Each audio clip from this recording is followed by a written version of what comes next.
Muito bem, muito boa tarde a todas e a todos presentes, e com os meus cumprimentos também, meu elogio pelo coeficiente de sacrifício que cada um já a essa altura deve estar exibindo, e eu, apesar do holofote, percebo pelo menos um amigo, em nome dele, cumprimento a todos os políticos aqui presentes, que é o ex-prefeito Márcio Lacerda, ex-presidente da Frente Nacional dos Prefeitos. Eu gostaria, meu caro Jonas Donizete, agradecendo imensamente o convite, porque conheço a Frente Nacional dos Prefeitos, com ela tenho convivido há anos nas várias versões das minhas mais recentes atividades no setor público, como presidente do IBGE, e lá estávamos presentes há 2 anos em Brasília, participando não só dos estandes, como eu acho que imagino que estejamos de novo aqui, e também depois na fase BNDES. E lhe agradeço, portanto, a generosidade de ter se lembrado também desse presidenciável, e ao Rodrigo Neves, pelo acolhimento, que é um acolhimento generosíssimo da cidade mais bonita do mundo, porque tem também de vista a outra cidade, que é o nosso querido Rio de Janeiro. E ao Luiz Lauro, também cumprimento, e na pessoa dele, todos os parlamentares. Nós não dispomos de muito tempo para fazer a nossa conversa, de forma que eu irei pontuar, e acredito que esse auditório seleto esteja realmente repleto de pessoas, além de prefeitas e prefeitos também, de vereadores, de pessoas interessadas no que nós vamos fazer a partir de janeiro de 2019. Em primeiro lugar, devemos, pelo menos, concordar a respeito de algo que é fundamental. O Brasil já passou da fase de ajustes fiscais. Não são meros ajustes que farão o Brasil retomar a rota de grandeza, de crescimento sustentável que ele bem merece. Portanto, não são reformas tópicas, não são abordagens segmentadas. Nós precisamos realmente realizar uma transformação nesse país. O político normalmente fala, e é normal que fale, em generalidades. Transformação também é um conceito geral. Tão geral que pode não significar, na ausência de um plano de governo, absolutamente nada. Mais uma palavra que ressoa e que depois vai ressoar no coração de cada brasileiro eleitor como mais uma desilusão. Acho que nós precisamos alterar esse curso dos acontecimentos. Eu, no dia 1º de maio, participando lá na Força Sindical, que me havia convidado, e aos outros presidenciáveis, fui, e diante daquela lastimável episódio, Rodrigo, de um prédio ocupado, onde os pobres são explorados por grupos que se associam para fazer essa tomada desorganizada da habitação, e estamos falando aqui de cidades, resultando naquele trágico desabamento, fiz uma imagem que, embora agressiva, ela representa bem o que eu quero dizer. A República também desabou. E é por isso que mais de 80% dos eleitores brasileiros não sabem ainda, espontaneamente, quando perguntados, em quem votar, e estão muito desapontados, já por antecipação, com todos os nomes que se apresentam. E por quê? Porque a República desabou sobre todas as nossas cabeças, brasileiros e brasileiras. O Congresso Nacional não consegue atuar. Nós não sabemos que pauta hoje está sendo votada, provavelmente, Rodrigo, não está sendo votada nenhuma pauta relevante. E não será porque é um ano eleitoral, porque existiu uma pauta da reforma tributária importantíssima para as cidades, essencial para a redistribuição tributária e que consta das propostas da Carta de Niterói, para um verdadeiro pacto federativo, mas ela está repousando em algum gabinete, e até sabemos em qual gabinete, e que, infelizmente, muito provavelmente não vai ser votada, assim como o capítulo da reforma previdenciária não o foi.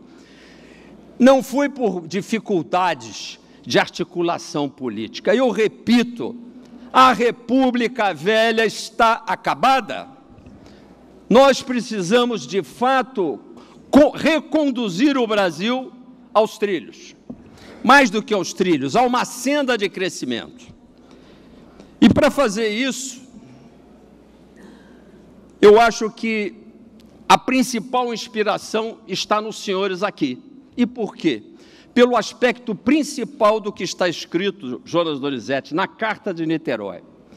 É que o brasileiro mora na cidade. Simples assim. E que tem que ser repetido sempre. É um mote que eu acho que vocês deveriam repetir continuamente.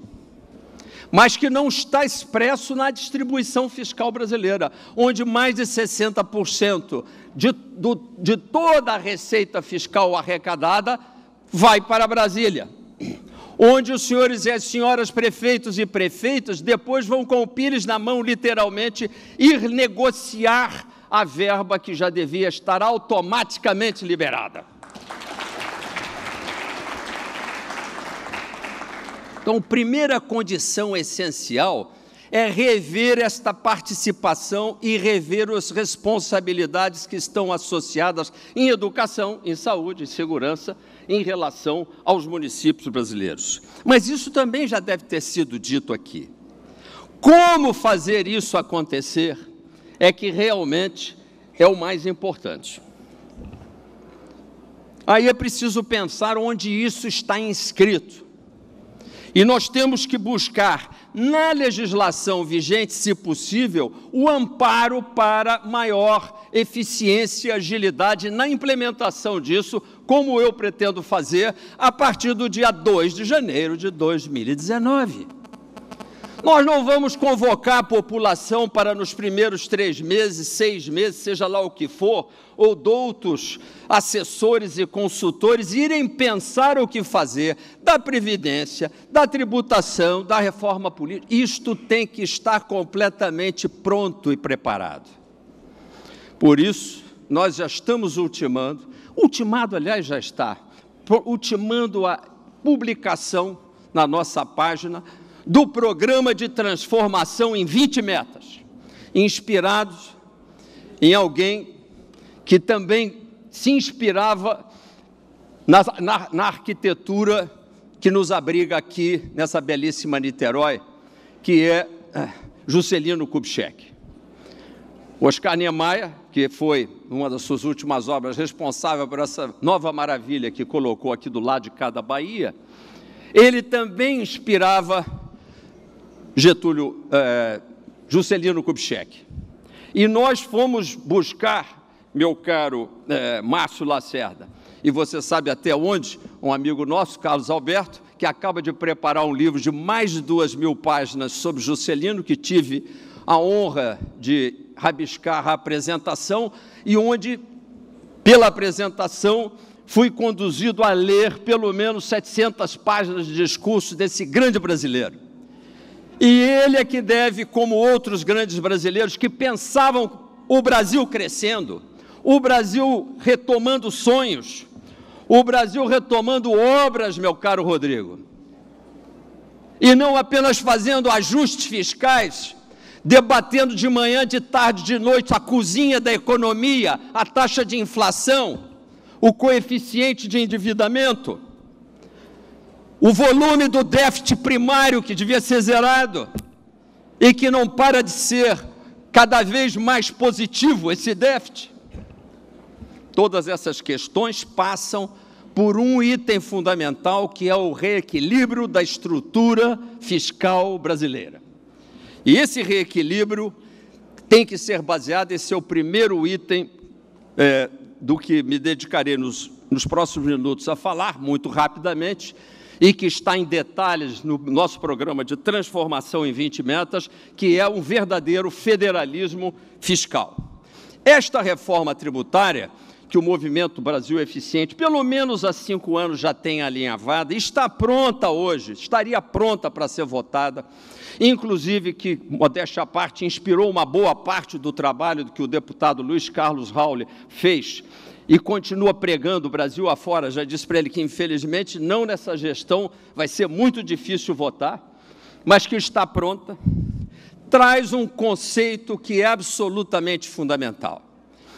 É que nós temos que aglutinar todas as categorias tributárias, o infame imposto sobre produtos industrializados, o hediondo PIS e a COFINS, as vários ICMS, e termos um único imposto circulatório neste país. Um único imposto circulatório que, obviamente, tendo uma alíquota mais elevada, ele vai ter que ser administrado de forma absolutamente inteligente e tem que ter uma distribuição em cuja partida se estabeleça uma espécie de URV fiscal em que uma organização, que aliás tem até nome, é a Operadora Nacional de Distribuição da Arrecadação, ONDA, às 5h30 da tarde de cada dia, fará a distribuição automática desses recursos, a cota-parte de cada município, automaticamente para vocês, prefeitas e prefeitos, conduzida por uma matriz que o IBGE já tem praticamente estabelecida, porque eu mesmo fiz questão de estabelecer o início desses trabalhos, quando lá estava presidindo o órgão. Senhores, isso é possível implementar ainda em 2019, acabou a história do Pires na mão. Os senhores vão poder ter um orçamento através de um pinga-pinga diário perfeitamente previsível.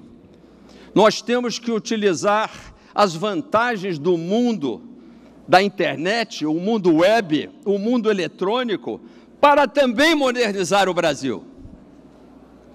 E é isso que nós vamos fazer. E isso está pronto, já está todo organizado esse processo. Na segunda etapa, a instituição do Conselho de Gestão Fiscal.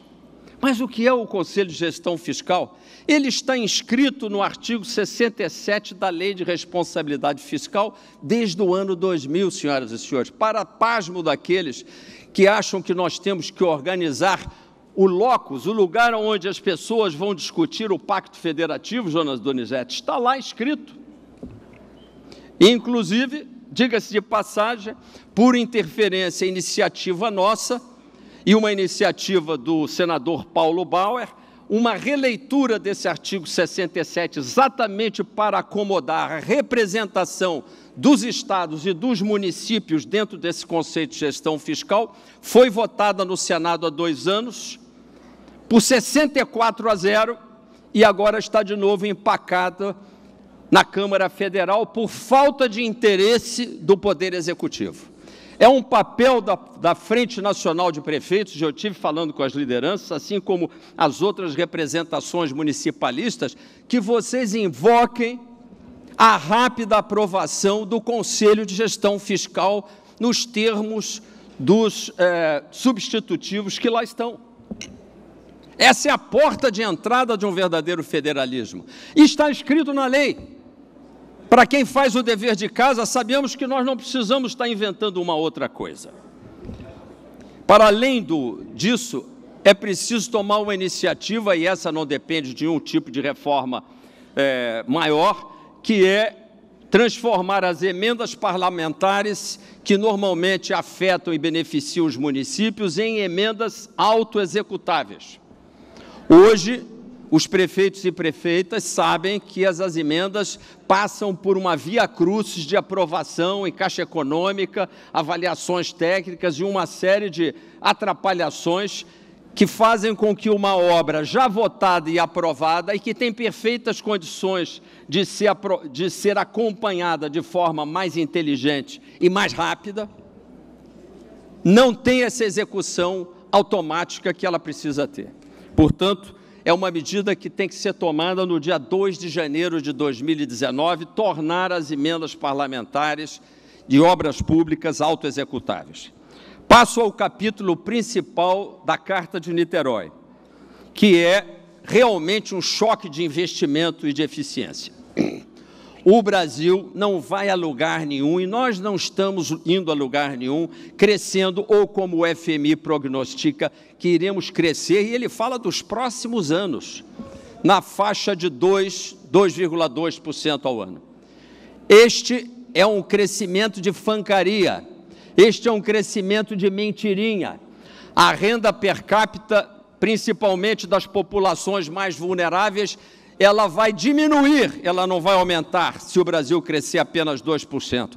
Nós precisamos romper o cerco dessa impossibilidade que é dada pela economia tradicional, pela economia conservadora, pela economia dos banqueiros que estão cercando a economia produtiva por todos os lados, apenas para cobrar os encargos financeiros mais elevados do mundo. E nós ficamos exatamente como está essa plateia, apalermados. Se a Grécia, que é um dos países, talvez hoje, estatisticamente o mais endividado do mundo, pagasse em percentagem do seu PIB, os 6, 8% do PIB que nós andamos pagando nos últimos anos, uma revolução completa já teria acontecido naquela Grécia, que não paga mais do que uns 3, 4%. A grande maioria dos países com a nossa taxa de endividamento não paga mais de 2, 2,5% do PIB. Eu pergunto a cada um de vocês que está aqui, levem para casa esse pensamento. Por que diabos os encargos financeiros neste país são os mais elevados do mundo? Mas antes que a gente se aborreça demais com esse pensamento, Jonas Donizete, ali está a solução.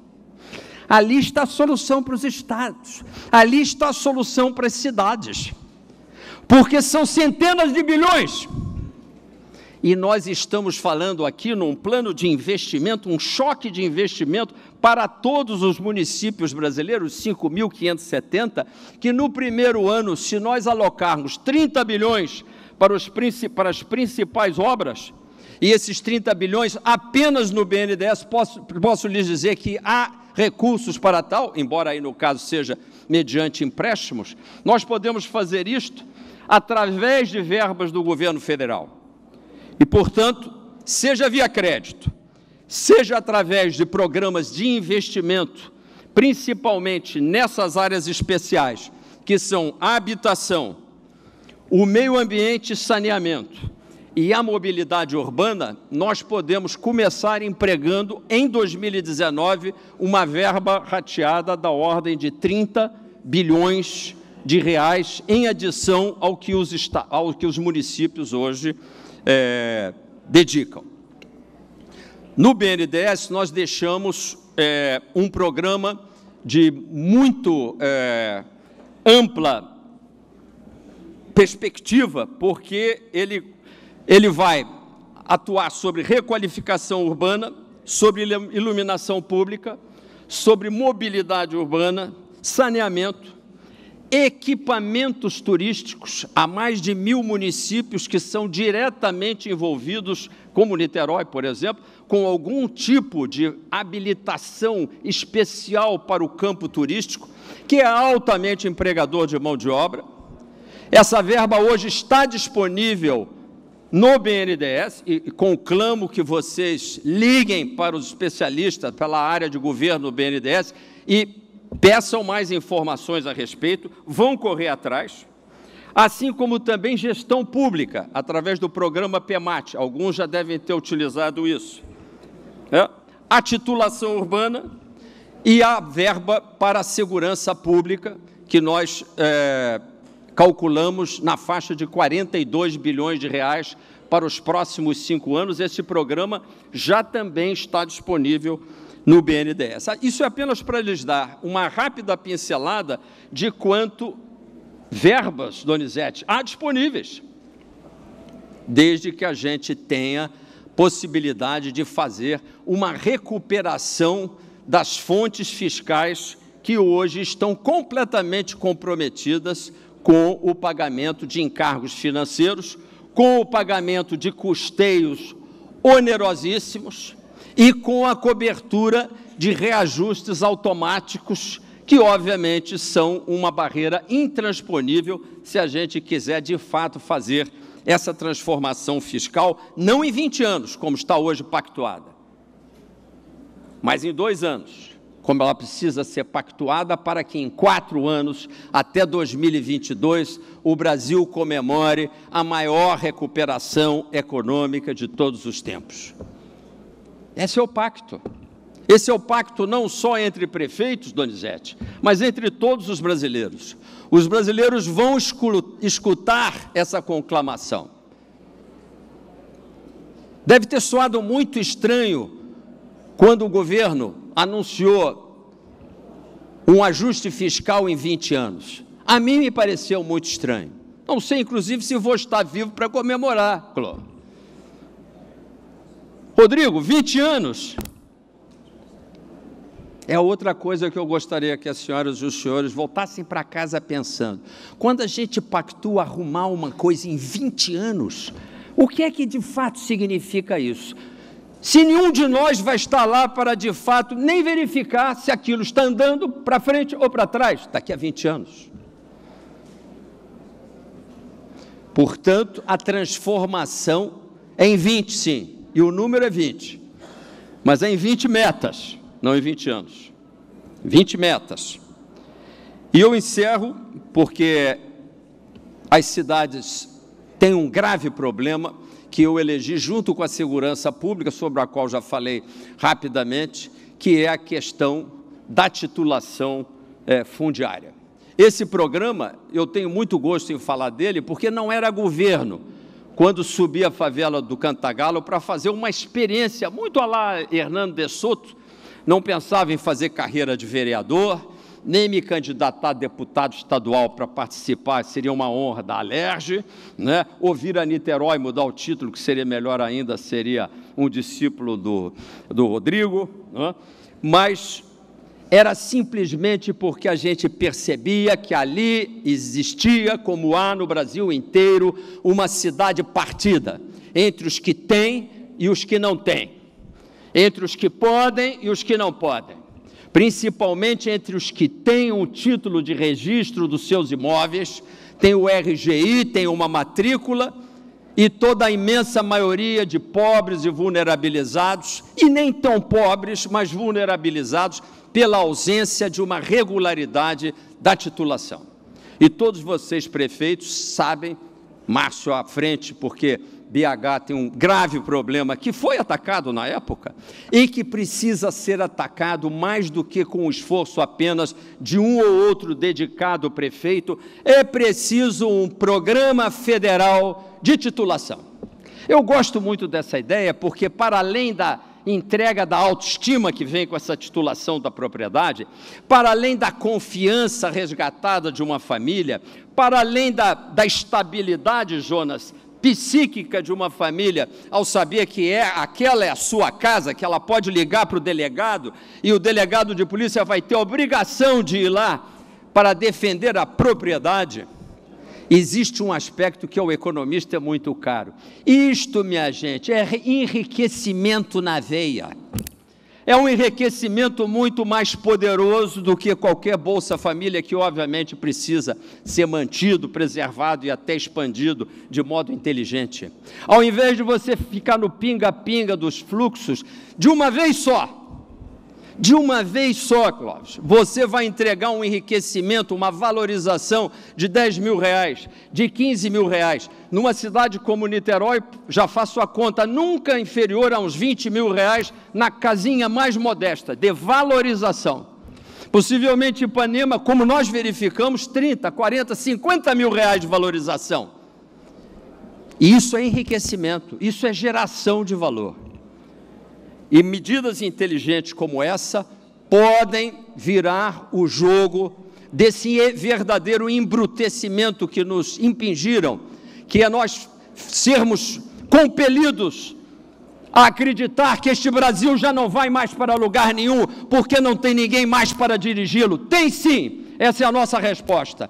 Nós estamos aqui, nós haveremos de fazer, nossa coligação é com o povo brasileiro vai nos escutar, Clóvis e Jonas, e os municípios, que são a casa do povo brasileiro, serão a principal prioridade na nossa administração. Muito obrigado.